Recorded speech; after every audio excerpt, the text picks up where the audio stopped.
First junction நேயர்களுக்கு வாழ்த்துக்கள். சிவகங்கை மாவட்டம் திருபுவனத்தில் வந்து அஜித்குமாருங்கிற ஒரு காவலருக்கு நடந்த காவல்துறை மரணம் வந்து மிக கொடுமையாக இருந்திருக்கு. அவர் வந்து நகையை திருடிட்டாருங்கிற ஒரு புகாரை வந்து நிகிதாங்கிற அந்த மருத்துவர் கொடுத்தது அடிப்படையில் காவல்துறை வந்து லாக்அப் டெத்தை உண்டாக்கியிருக்கிறாங்க. ஆனால் இப்போ நம்மளுக்கு ஒரு அதிர்ச்சியான ஒரு தகவல் வந்து விசாரணையில் சொல்கிறாங்க, அப்படி ஒரு நகை காணா போனதாகவே இல்லை.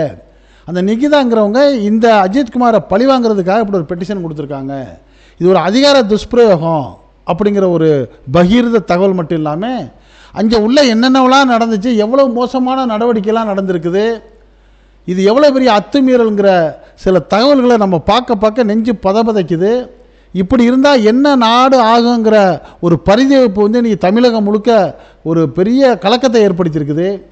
இப்படிப்பட்ட இந்த செய்தியை வந்து நம்ம விசாரணையே அதோடைய ஆய்வுகளை எடுக்கிறப்ப அதுக்கு தகவலை சேகரிக்கிறப்ப நம்மளால் தாங்க முடியலை. அப்போ இது அனுபவித்தவர்களுடைய நிலைமை எந்த அளவுக்கு மோசமாக இருக்கும், நடந்தது என்னங்கிறத சில நிமிடங்கள் நீங்கள் கடைசி வரைக்கும் அந்த வீடியோக்குள்ளே போய் பாருங்கள். பார்க்குறதோடு மட்டும் இல்லாமல் உங்களுடைய கருத்துக்களையும் நீங்கள் ஃபஸ்ட்டு செக்ஷன் கமெண்ட் பாக்ஸில் கமெண்ட்ஸ் பண்ணுங்கள். இப்போ நம்ம வீடியோக்குள்ளே போவோம். சிவகங்கை மாவட்டம் திருப்புவனத்துக்கு அருகில் உள்ள மடப்புறம் பத்திரகாளி அம்மன் அப்படிங்கிற ஒரு கோயிலில் தற்காலிக டெம்பரவரி பாதுகாவலராக செக்யூரிட்டியாக வந்து பணிபுரிஞ்சு வந்திருக்கிறாரு அஜித்குமாருங்கிற ஒரு 27 வயது இளைஞர். இவர் நல்ல திடகாத்திரமான உடலும் ஒரு கட்டுடலாக உள்ள இளைஞர். இப்படி இருக்கிறப்ப அந்த கடந்த 27ஆம் தேதி அஜித்குமார் வேலை பார்க்குற அந்த பத்திரகாளி அம்மன் கோயிலுக்கு நிகிதாங்கிற ஒரு பெண் மருத்துவர் வந்து தன்னுடைய தாயார் சிவகாமிங்கிறவளை அழைச்சிட்டு வர்றாங்க. அந்த சிவகாமி அம்மாவால் நடக்க முடியாததுனால கோவிலுக்கு அருகே போய் உள்ளே போயிட்டு சாமி கும்பிடணுங்கிறதுனால காவலாளி அஜித்குமாரை அழைச்சி இந்த காரை பார்க் பண்ண சொல்லி அந்த சாவியை வந்து அந்த மருத்துவர் நிகிதா வந்து அந்த அஜித்குமார்கிட்ட கொடுக்குறாரு. அஜித்குமார் அந்த சாவியை வாங்கிட்டு அவருக்கு கார் ஓட்ட தெரியாததுனால என்ன பண்ணுறாரு, அவருக்கு கார் ஓட்ட தெரிஞ்ச 2 நண்பர்களுக்கு ஃபோன் பண்ணி கூப்பிடுறாரு. அவர் ஃபோன் பண்ணோன்னா அந்த 2 நண்பர்கள் வர்றாங்க. அதில் ஒருத்தர் பேர் அருண், மற்றொரு பேர் வினோத். இப்போ அந்த 2 பேரும் காரை வாங்கிட்டு போயிட்டு ஒரு இடத்துல பார்க் பண்ணிவிட்டு திருப்பி வர ரொம்ப லேட்டாகிடுது. அப்போ உடனே அவர் கேட்குறாரு அஜித்குமார், ஏப்பா இவ்வளோ லேட்டுங்கிறப்ப பார்க்கிங்க்கு சரியான இடம் கிடைக்கல, அதனால் தேடி பிடிச்சி நிறுத்திட்டு வர்றதுக்கு தாமதம் ஆயிடுச்சு, இடம் மற்றும் அந்த சூழ்நிலைன்னு சொல்கிறாங்க.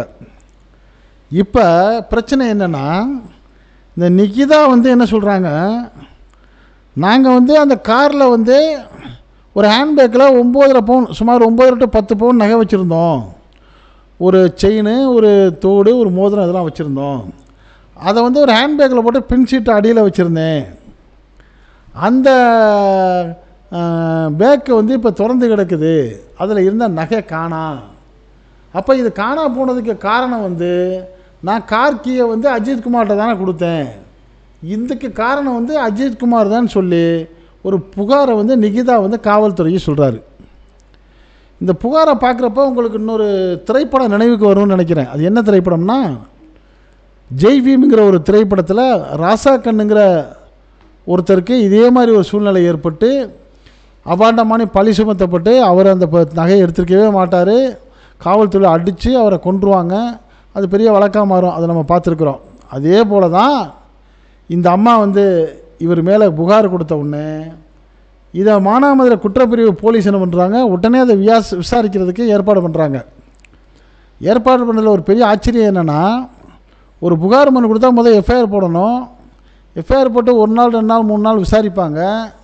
விசாரிச்சுக்கிட்டு அவங்களுக்கு தேவையான முகாந்திரங்கள் கிடைக்கலன்னா அதை விசாரிக்கிறதுக்கு அதுக்கப்புறம் தான் தனிப்படை அமைப்பாங்க. ஆனால் இந்த வழக்கில் வந்து எஃப்ஐஆரும் போடாமல் பெட்டிஷன் இந்த அம்மா வாய்மொழியாக கொடுத்த அடுத்த செகண்டில் ஒரு தனிப்படை அமைச்சு 6 பேர் அதுக்கு வந்து அதிகாரிகளாக, அதாவது காவலர்களை நியமனம் பண்ணி விசாரணை ஆரம்பிச்சிட்டாங்க. அப்போ அந்த 6 பேர் என்ன பண்ணுறாங்க, அந்த அஜித்குமாரை அழைச்சி விசாரிக்கிறாங்க. விசாரிச்சுட்டு அவரை விட்டுடுறாங்க. மறுபடியும் போய் அஜித்குமார் வீட்டுக்கு போயிட்டு என்ன பண்ணுறாங்க, அந்த அஜித்குமாரையும் அவரோட நண்பர்களையும் கூட்டிகிட்டு வந்து விசாரிக்கிறாங்க. அப்போ அஜித்குமார் நடந்ததெல்லாம் சொல்கிறார், ஆமாம் அந்த அம்மா காரை கொண்டாந்து கொடுத்தாங்க, நான் தான் சாவியை வாங்கினேன், எனக்கு கார் ஓட்ட தெரியாது, நான் காருக்குள்ளோட போகலை, என் நண்பர் 2 பேரை வர சொன்னேன், அவங்கள்ட்ட கொடுத்தா அவங்க கொண்டு போய் நிறுத்திட்டு வந்தாங்க, திருப்பி வந்தோடனே கொடுத்தா அவங்க கார் எடுத்துகிட்டு போயிட்டாங்க, இதுதான் நான் கணக்கெல்லாம் எடுக்கலைங்கிறாரு. அப்போ இந்த காவல்துறை என்ன பண்ணுறாங்க, அஜித்குமார் கூறிய அந்த 2 நண்பர்கள் அருண் வினோத்துங்கிறவரையும் அவருடைய தம்பி நவீன்குமார் அங்கே 3 பேரையும் என்ன பண்ணுறாங்க, போலீஸ் ஸ்டேஷன் கூட்டிகிட்டு போய்ட்டு விசாரிக்கிறாங்க. விசாரணை எப்படி நடக்குங்கிறது உங்களுக்கெல்லாம் தெரியும். அதாவது இந்த சூழ்நிலை இப்போ இவருடைய இன்னொரு நண்பர் பிரவீன்குமாருங்கிற ஒரு ஆள், அவரையும் கூட்டிகிட்டு வந்து சேர்ந்து விசாரிக்கிறாங்க. மொத்தம் 4 பேரை விசாரிக்கிறாங்க. அப்போ விசாரிக்கிறப்ப சரியான அடி கொடுக்குறாங்க. போலீஸுடைய அடி எப்படி இருக்குன்னு உங்களுக்கு தெரியும். அப்போ அஜித்குமாரோடைய தம்பி நவீன்குமார் சொல்கிறாரு, நாங்கள் பார்க்கும்போதே எங்கள் அண்ணன் அஜித்குமாரை வந்து கடுமையாக பயங்கரமாக தாக்குனாங்க, அது எங்களுக்கு தெரிஞ்சு.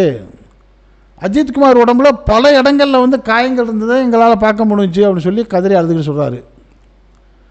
போலீஸ் தாக்குதலை தாங்க முடியாத அஜித்குமார் என்ன பண்ணுறாரு, மறுநாள் சனிக்கிழமை 28ஆம் தேதி சாயந்தரம் 5-6 மணியை போல் என்ன பண்ணுறாரு, இந்த அடி தாங்க முடியல அவருக்கு. அப்போ அந்த போலீஸ் என்ன சொல்கிறாங்க, அடிக்கிற போகலாம், டே ஒத்துக்கடா, நீ திருநதை ஒத்துக்கடா, உன்னை விட்டுடுறோம், அது வரைக்கும் உன்னை விட மாட்டோம்டான்னு போட்டு அடிக்கிறாங்கல்ல. அப்போ பார்க்குறாரு, ஐயோ அடி வாங்கி செத்து போயிடுவோம் போல இருக்கே, சும்மாவாச்சும் திருநன்னு சொல்லி ஒத்துக்கிட்டு வேலையை முடிப்போம்னு சொல்லி நினச்சாரா என்னன்னு தெரியலை. அப்போ சொல்கிறாரு, ஆமாங்க நான் தான் திருநேன், அதை கோவிலுக்கு பின்பக்கம் இருக்கிற ஒரு இடத்துல வந்து ஒளிச்சு வச்சுருக்கிறேங்க அப்படிங்கிற சொல்கிறாரு. உடனே குஷியாகிடுறாங்க போலீஸ், அப்பாடா கண்டுபிடிச்சிட்டோன்னு சொல்லிட்டு ஒரு வேனை பிடிச்சி அந்த வேனில் வந்து அஜித்குமாரை ஏற்றுறாங்க. அவருடைய தம்பி நவீன்குமார், அவருடைய நண்பர்களாக இருக்கிற அருண், வினோத், பிரவீன்குமார் ஆக 5 பேரையும் ஏற்றிட்டு அந்த போலீஸ் கஸ்டடியில் இருந்தவங்க அந்த 5 பேரும் அவங்க அப்படியே கூட்டிகிட்டு போகிறாங்க. எங்கே போகிறாங்க, அந்த மடப்புறம் பத்திரகாளி அம்மன் கோவிலுக்கு பின்னாடி உள்ள கோவில் செயல் அலுவலர்கள் ஒன்று இருக்குது. கோவிலில் வந்து ஒரு எக்ஸிக்யூட்டிவ் ஆஃபீஸ் இருக்கும். அந்த ஆஃபீஸுக்கு பக்கத்தில் ஒரு கோசாலை இருக்குது, அந்த இடத்துக்கு போகிறாங்க. அப்படி போகிறப்ப என்ன பண்ணுறாங்க, அந்த கோவில்கிட்ட வந்து வேனை நிறுத்திட்டு இந்த மற்ற 4 பேரும் நீங்கள் வேனிலே இருங்கன்ட்டு அஜித்குமாரை மட்டும் கூட்டிக்கிட்டு அங்கே போகிறாங்க. அப்போ அஜித்குமார் நடந்து தான் போகிறாரு. அஜித்குமார் வந்து தளர்ந்து போய் வேதனையாக இருக்கிறாரு, ஆனால் நினைவு இருக்குது, நடந்து போகிறாரு.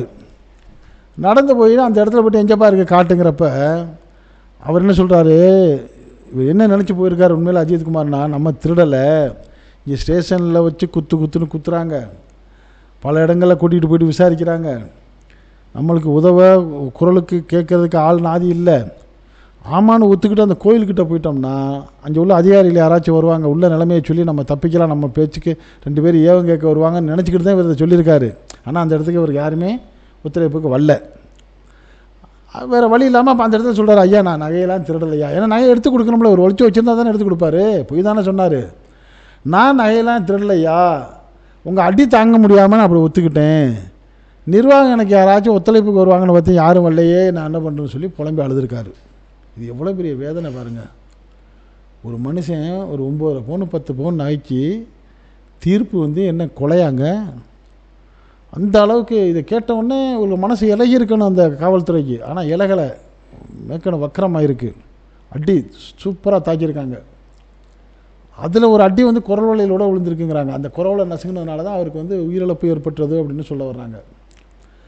அப்போ ஒருவேளை அந்த அடியில் இறந்துருக்கலான்னு சொல்கிறாங்க. அப்போ என்ன பண்ணுறாரு, இவர் வந்து நிதானம் இழந்துடுறாரு, மயக்கமடைஞ்சிடுறாரு. யார், அஜித்குமார். நடந்து கூட்டிகிட்டு போன அஜித்குமாரை இந்த போலீஸ்காரங்க தூக்கிட்டு வர்றாங்க. இப்போ வேனுக்கு தூக்கிட்டு வந்து என்ன சொல்கிறாங்க, இந்த வேனில் இருந்தாங்கள்ல 4 பேர் அஜித்குமாரோடைய தம்பி நண்பர்கள், அவங்க 4 பேர் நீங்கள் ஓடி போங்க, எங்கள் வீட்டுக்கு போங்க, இவரை நாங்கள் வந்து ஆஸ்பத்திரி கூட்டிகிட்டு போகிறோன்னு சொல்லிவிட்டு அங்கே என்ன பண்ணுறாங்க, ஆஸ்பத்திரி திருப்புவனம் அரசு மருத்துவமனைக்கு கொண்டு போகிறாங்க. அங்கே கொண்டு போனால் அந்த நவீன்குமார் வந்து இறந்துட்டாருங்க, ஏற்கனவே ஆல்ரெடி டெத்துன்னு சொல்லி டாக்டர் சொல்கிறாங்க. அஜித்குமார் இறந்துட்டாருங்க, நீங்கள் இப்போ கொண்டு வந்துருக்கீங்கன்னு சொன்ன உடனே இதை வந்து அவர் பெரிய அதிர்ச்சி அடைஞ்சிட்டு உடனே அந்த பாடியை மதுரை ராஜாஜி மருத்துவமனைக்கு கொண்டு போகிறாங்க. இப்போ இந்த 4 பேரை விரட்டி விட்டாங்கல்ல போலீஸ்காரங்க, அதில் அஜித்குமார் தம்பியும் ஒரு ஆள் தானே. அவர் போய் வீட்டில் இதெல்லாம் சொல்லி அழுத உடனே அவங்க எல்லோரும் என்ன பண்ணுறாங்க, அது குடும்பத்தாருங்க, சொந்தக்காரங்க, ஊரில் உள்ளவங்க எல்லோரும் என்ன பண்ணுறாங்க, போலீஸ் ஸ்டேஷன் வந்து எங்கேயா எங்கள் தம்பி என்ன ஆச்சு ஆய்வுன்னு அவங்க கதறப்ப அப்போ காவல்துறையிலேருந்து ஒரு அறிவிப்பு வருது, அவர் இறந்துட்டாருங்க அப்படின்னு சொல்லி. இப்போ என்ன ஆகும், போராட்டம் பெருசாகுது, கடையெடுப்பு, போராட்டம், ஆர்ப்பாட்டம்னு நடக்கிறப்ப சில அரசியல் கட்சிகளும் இந்த குடும்பத்துக்கு ஆதரவாக போராட்ட காலத்தில் இறங்குறாங்க. சில அரசியல் கட்சி இறங்குறதுல வந்து 2 நிலை இருக்குது. ஒரு சிலர் வந்து உண்மையாக பாதிக்கப்பட்டவங்களுக்கு உதவி செய்யணும்னு இறங்குவாங்க, ஒரு ஒரு 2 கட்சி என்ன பண்ணுவாங்க, இதை சாதகமாக பயன்படுத்திக்கிட்டு ஆளக்கூடிய கட்சியை குறை சொல்லி, ஆளக்கூடிய கட்சியுடைய முதலமைச்சர் துறை தானே காவல்துறை, அந்த காவல்துறையில் இவ்வளோ பெரிய அநியாயம் நடக்கலாமான்னு அவர் மேலே ஒரு பழியை தூக்கி போடுறதுக்காக ஆர்ப்பாட்டம் பண்ணுவாங்க. அப்படி நோக்கத்துலையும் சில ஆர்ப்பாட்டம் பண்ணாங்க. இந்த நிலைமையில் உச்சகட்டமான ஆற பிறகு காவல்துறை என்ன பண்ணுறாங்க, இந்த 6 பணியாளர்களை வந்து பணியிடை நீக்கம் பண்ணி ஒரு ஆர்டர் போடுறாங்க. இந்த 6 பேர் யார், பிரபு, கண்ணன், சங்கரமணிகண்டன், ராஜா, ஆனந்தன், இன்னொரு மணிகண்டன் ஆகிய 6 பேரையும் சிவகங்கை மாவட்ட கண்காணிப்பாளர் அசீஸ் ராவத் வந்து தற்காலிக பணி நீக்கம் செய்கிறாரு. இது மட்டும் இல்லாமல் அந்த அதிகாரிகள், உயர் அதிகாரி என்ன பண்ணுறாங்க, அந்த அஜித்குமார் தாயார்கிட்ட போயிட்டு அவங்களுக்கு ஆறுதல் சொல்லிவிட்டு, அம்மா நீங்கள் வந்து தயவுசெய்து நீங்கள் வந்து வருத்தப்படாதீங்க, இது வந்து நடக்கக்கூடாது, நடந்துருச்சு, அதனால் நாங்கள் என்ன பண்ணுறோம், உங்களுடைய இன்னொரு பையனுக்கு வந்து இந்த இந்து அறநிலையத்துறையில் வந்து ஒரு வேலை வாங்கி கொடுக்குறோம், உங்களுக்கு வந்து அரசாங்கத்துலேருந்து ஒரு பெரிய நிதி உதவி வாங்கி கொடுக்குறோம் அப்படி இப்படின்னு சொல்லி அவங்கள ஆறுதல் சொன்னாலும் அந்த அம்மா ஏற்றுக்கிற மாதிரி இல்லை. ஐயோ எது நடந்தாலும் என் மகன் உயிர் கிடைக்குமா, இந்த மாதிரி இனிமேல் யாருக்கும் நடக்கக்கூடாது, எனக்கு நீதி வேணும்னு சொல்லி அந்த அம்மா கதறாங்க. இந்த நிலையில் தான் மதுரை உயர்நீதிமன்றத்துடைய நீதிபதி அவர்கள் சுமோட்டாவாக நீதிபதி வெங்கடாச பிரசாத் அவர் என்ன பண்ணுறாங்க, ஞாயிற்றுக்கிழமை வந்து அந்த திருபுவனம் போலீஸ் ஸ்டேஷனுக்கு போயிட்டு அங்கே எல்லாத்தையும் ஆய்வு செய்கிறாரு, விசாரிக்கிறாரு. அப்படி விசாரிக்கிறப்போ பொதுமக்கள் ஒரு கூட்டம் கூடி அவர்கிட்டையும் சில வாக்குவாதம் பண்ணுறப்போ அவர் சொல்கிறார், எங்கிட்டலாம் வாக்குவாதம் பண்ணாதீங்க, நான் நீதியை கண்டுபிடிக்க தான் வந்திருக்கிறேன், இதில் உங்களுக்கு தெரிஞ்ச தகவல்களை சொல்கிறாருன்னா உங்கள் பேரை கொடுங்க, நான் உங்களுக்கு வந்து பெட்டிஷன், அதாவது அழைப்பான அனுப்புகிறேன், சம்மன் அனுப்புகிறேன், நீங்கள் வந்து என்கிட்ட சொல்லுங்கள், நம்ம வந்து கோர்ட்டில் வந்து வாதாடி நீதி கிடைக்கிறதுக்கு ஏற்பாடு பண்ணுவோன்னு சொல்லி அவங்கள்ட்ட சொல்லியிருக்காரு. சரி, இப்போ இதில் என்ன நடந்திருக்குன்னா, போலீஸில் வந்து இந்த புகார் கொடுத்த அந்த நிகிதாங்கிற பொண்ணு இருக்காங்கல்ல, அவங்க சொன்ன வாய்மொழியாக சொன்ன உடனே இவ்வளோ பெரிய ஆக்ஷன் எடுக்கிறதுக்கு தகுந்த மாதிரி அந்த அம்மாவுக்கு பின்புலத்தில் இருக்கிற மிகப்பெரிய ஒரு பலம் யார், அது யார், பெரிய அரசியல்வாதியா, பிரபலங்களா, அல்லது காவல்துறையில் உள்ளவரா, யாரோட அந்த சப்போர்ட்டில் இவ்வளோ பெரிய நடவடிக்கை நடந்திருக்கு, இந்த அம்மா சொன்னதில் உண்மை இருக்குதா, இல்லை உண்மையாகவே நகை காணா போச்சா, இல்லை ஒரு பொய் பலியா? அதுக்கு ஒரு உதாரணம் அந்த அம்மாவே சொல்கிறாங்க, நான் அந்த கோயிலுக்கு வந்துட்டு நிறுத்தின உடனே அந்த தள்ளு வண்டி இருக்குல்ல, சக்கரை நாற்காலி எடுத்துகிட்டு வர சொன்னேன், அப்போ அந்த காவலாளி அஜித்குமார் வந்து எடுத்துகிட்டு வந்து கொடுத்து அதுக்கு ஒரு 500 ரூபா காசு கேட்டார், ஏயா கோயில் இதுக்கு நீ 500 ரூபா கேட்குறான்னு வாக்குவாதம் பண்ணினேன், அப்போ அவருக்கு எனக்கு வந்து வாக்குவாதம் நடந்துச்சு. அப்போ இந்த அம்மா சொல்லியிருக்கு, நான் யார் தெரியுமா, என்னுடைய அதிகார பேக்ரவுண்டு தெரியுமா உனக்கு, எங்கிட்டே நீ 500 ரூபாயா கேட்குறியா, உன்னை என்ன பண்ணுறான் பாரு அப்படின்ட்டு ஒரு சவால் விட்டதாகவும் மற்ற பார்த்தவங்க சொல்கிறாங்க. ஆனால் அந்த அம்மாவே என்ன சொல்கிறாங்க, என்கிட்ட 500 ரூபா கேட்டார், நான் வாக்குவாதம் பண்ணி 100 ரூபா கொடுத்தேன்னு சொல்கிறாங்க. இப்போ அது சவால் விட்டதை வந்து நிரூபிக்கிறதுக்காக அது என்ன பண்ணியிருக்கலாம், அதுக்கு பேக்ரவுண்டில் இருக்கிற அந்த ஏதோ ஒரு அதிகார பலம் உள்ளவர்கிட்ட பேசி இந்த அஜித்குமார் அங்கே ஒரு கை பாருங்கன்னு சொல்லியிருக்கலாம். அதை அவங்க பெருசாக எடுத்துக்கிட்டு அதுக்கு ஒரு காரணமாக அந்த 500 கேட்டதுக்காக அடிக்கக்கூடாதுல, நகை காணா போச்சுங்கிற ஒரு பெட்டிஷனை கொடுத்து அவரை தூக்கி போட்டு மிதிச்சாங்களாங்கிற ஒரு சந்தேகமும் இன்றைக்கி பொதுமக்கள்கிட்ட வந்திருக்குது. காரணம் வந்து உண்மையாக நகை காணா போயிருந்தா அது ஏன் இங்கே மட்டும்தான் காணா போயிருக்குமா? அந்த அம்மா சொன்ன வாக்குமூலப்படி ஆஸ்பத்திரிக்கு போயிருக்காங்க, ஸ்கேன் எடுக்க போகிறப்ப அந்த ஆஸ்பத்திரியில் வந்து நகையெல்லாம் கலெக்டுன்னு இருக்காங்க. இப்போ நகையெல்லாம் கலெக்ட் என்ன பண்ணியிருக்காங்க, பேக்கில் வச்சு காரில் வச்சேன்னு சொல்கிறாங்க. மறுபடியும் கோயிலுக்கு அந்த அம்மா போனது, கோயில் வந்து சாமி கும்பிட்டு திருப்பி ஸ்கேன் எடுக்க போகிறாங்க. திருப்பி ஸ்கேன் எடுக்க போகிறப்ப அதே காரை வந்து அந்த ஆஸ்பத்திரியில் ஒரு பார்க்கிங்கில் நிறுத்திட்டு போயிருப்பாங்கல்ல, ஏன் ஒருவேளை அந்த பார்க்கிங்கில் வச்சு திருடு போயிருக்கிறதுக்கு வாய்ப்பு இல்லையா? அது ஏன் அஜித்குமாரை மட்டும் மென்ஷன் பண்ணி சொல்லணும்? இதில் முன்பின் முரணுக்கு இருக்குது. எந்த இடத்துல உண்மையாக போயிருந்தாலும் எந்த இடத்துல போச்சுங்கிறது ஒரு பெரிய கேள்விக்குறியாக இருக்குது. போச்சு தானே, நகையில் வீட்டில் போச்சா, ஆஸ்பத்திரியில் போச்சா, காரில் போச்சா, இந்த பார்க்கிங்கில் போச்சா, அந்த எதுக்குமே வழி இல்லாமல் பர்டிகுலராக ஒரு ஆளை மட்டும் சொல்கிறதுல வந்து ஒரு உள்நோக்கம் இருக்குதுங்கிற ஆயிரக்கணக்கான கேள்வி வர்றதோட, இந்த புகார் கொடுத்த நிகிதாவும் அவங்க தாயாருடைய சிவகாமி அம்மாலும் நேர்மையான ஆளுகளில் இவங்க ஒரு 420. காரணம் வந்து இவங்க மேலே ஏற்கனவே 2011 வந்து ஒரு 6 பேர் மீது ஒரு வழக்கு இருக்குது, ஒரு எஃப்ஐஆர் இருக்குது அப்படிங்கிற ஒரு தகவலை இன்றைக்கி தனியார் தொலைக்காட்சி வந்து எடுத்து வெளியிட்டிருக்காங்க. அது என்னென்னா, 2010 இந்த நிகிதாவும் அவருடைய அம்மா சிவகாமி என்ன பண்ணியிருக்காங்க, அரசாங்கத்தில் உங்களுக்கு ஆசிரியர் வேலை, விஓ வேலையெல்லாம் வாங்கி தரேன்னு சொல்லிட்டு பலர்கிட்டையும் காசு வாங்கியிருக்காங்க. கிட்டத்தட்ட 16 லட்ச ரூபா காசு வாங்கிட்டு வேலை வாங்கி கொடுக்கல. அப்போ காசு கொடுத்தவங்க என்ன பண்ணியிருக்காங்க, எங்கள் காசை திருப்பி கொடுங்கன்னு கேட்டிருக்காங்க. காசு கொடுக்காமல் எங்கள் அதிகாரம் தெரியுமா, என்னை பற்றி யார் தெரியுமா, எங்கிட்டே திருப்பி கேட்குறான்னு மிரட்டி இருக்கிறாங்க. எப்போ 2011 அதுக்கு பிறகு தான் அந்த ராஜாங்கங்கிற வந்து இவர் மேலே ஒரு புகார் கொடுத்துருக்காரு, அது எஃப்ஐஆரை பதிவாகிருக்கு. அப்போ கிட்டத்தட்ட ஒரு 14 வருஷங்கள் 15 வருஷங்களுக்கு முன்னாடியே இவங்க வந்து இந்த மாதிரி அத்துமீறல்களில் நிறையா ஈடுபட்டுக்கிட்டு இருந்திருக்காங்க. இவங்களுக்கு ஒரு அரசியல் பேக்ரவுண்டு இருக்குதுங்கிறது இப்போ தெளிவாக தெரிய வந்திருக்குது. அப்போ இந்த நடந்த விஷயத்தை வந்து எப்படியாவது வளைச்சி சுற்றி ஆளக்கூடிய திமுக தலைமையில் போட்டு இந்த அரசாங்கத்துக்கு ஒரு கெட்ட பேர் உண்டாக்கணும்னு ஒரு பிளானில் நடந்துச்சோங்கிற ஒரு வகையான சந்தேகமும் வருது. ஆனால் அதையெல்லாம் ஜமாளிக்கிற மாதிரி தமிழகத்துடைய முதலமைச்சர் மாண்புமிகு மு க ஸ்டாலின் என்ன பண்ணிட்டாரு, காவல்துறை எங்கிட்ட தான் இருக்குது, அதுக்கு நான் தான் பொறுப்பு, அதனால் நானே அந்த அம்மாட்ட மன்னிப்பு கேட்குறேன் ஃபோனை போட்டு என்ன பண்ணுறாரு, அம்மா என்னை மன்னிச்சுக்கோங்க, இது நடக்கக்கூடாத ஒரு சம்பவம் நடந்துருச்சு, நான் ரொம்ப வருத்தப்படுறேன், வேதனைப்படுறேன், இதுக்கு எந்த ஈடு இணையும் இல்லை, இருந்தாலும் இதை நான் வந்து நீதியாக விசாரிக்கிறதுக்கு ஏற்பாடு பண்ணுறேன், காவல்துறை எங்கிட்ட இருக்கிறதுனால காவல்துறை செய்த குற்றத்தை காவல்துறையே சரியாக விசாரிக்காதுங்கிற சந்தேகம் இருக்கிறதுனால இதை என்கிட்டருந்து மத்திய ஒன்றிய அரசுக்கு என்ன பண்ணுறேன், சிபிஐக்கு மாற்றுறேன், அவங்க விசாரிக்கட்டும், நேர்மையாக விசாரிக்கட்டும், குற்றம் யார் செஞ்சாலும் அவங்களுக்கு கடுமையான தண்டனை கிடைக்கும், நீங்கள் கவலைப்படாதீங்க, உங்களுக்கு உங்கள் மகனுக்கு வேலை தர்றோம், உங்களுக்கான உதவிகளை செய்கிறேன், எங்களை மன்னிச்சுக்கமான்னு சொல்லி நேர்மையான முறையில் ஒரு முடிவெடுத்து அந்த அம்மாட்டே நேரில் பேசின முதலமைச்சர் மு க ஸ்டாலினை ஒரு பக்கம் பாராட்டவும் செய்கிறாங்க. ஆக இவர் மேலே குற்றம் சுமத்தலாண்டு மெனக்கீடு பண்ண எதிர்க்கட்சிகளுடைய முயற்சியும் தோற்று போயிடுச்சுங்கிறாங்க. இதெல்லாம் இந்த கொலையில் வந்து என்ன நடக்குது, வீண் பலியா, அரசியல் பலி போடுறதுக்கு நடந்ததா, உண்மையாக தப்பு நடந்துச்சா நடக்கலையாங்கிற பலதரப்பட்ட கோணங்களில் விசாரணை நடக்கிறதுனால இந்த மாண்புமிகு மதுரை உயர்நீதிமன்றம் சுமோட்டாவாக இந்த வழக்கை நீதியாக எடுத்து நடத்துறதுல சரியான தீர்ப்பு வரும்னு எல்லாரும் எதிர்பார்க்குறாங்க. இது பற்றிய உங்களுடைய கருத்துக்களை நீங்கள் ஃபஸ்ட்டு ஜங்ஷன் கமெண்ட் பாக்ஸில் கமெண்ட்ஸ் பண்ணுங்கள். இந்த செய்தி பிடிச்சதா இதுக்கு ஒரு லைக் கொடுங்க. இதே போன்ற அரசியல் செய்திகள் நாட்டில் 4 பக்கம் நடக்கக்கூடியதை உங்கள் வீட்டுக்குள்ளே 4 சுவர்களுக்குள்ளே உள்ளபடி அப்படியே கொண்டு வந்து சேர்க்கக்கூடிய நம்ம ஃபஸ்ட்டு ஜங்ஷன் சேனலுக்கு இதுவரை சப்ஸ்கிரைப் பண்ணாதவங்க சப்ஸ்கிரைப் பண்ணுங்கள். மறக்காமல் பக்கத்தில் இருக்க பெல் ஐக்கானை கிளிக் பண்ணுங்கள். அப்போ தான் நம்ம போடக்கூடிய ஒவ்வொரு வீடியோவும் உங்கள் நோட்டிஃபிகேஷன் காட்ட நீங்கள் விரும்பியதை பார்க்கலாம்.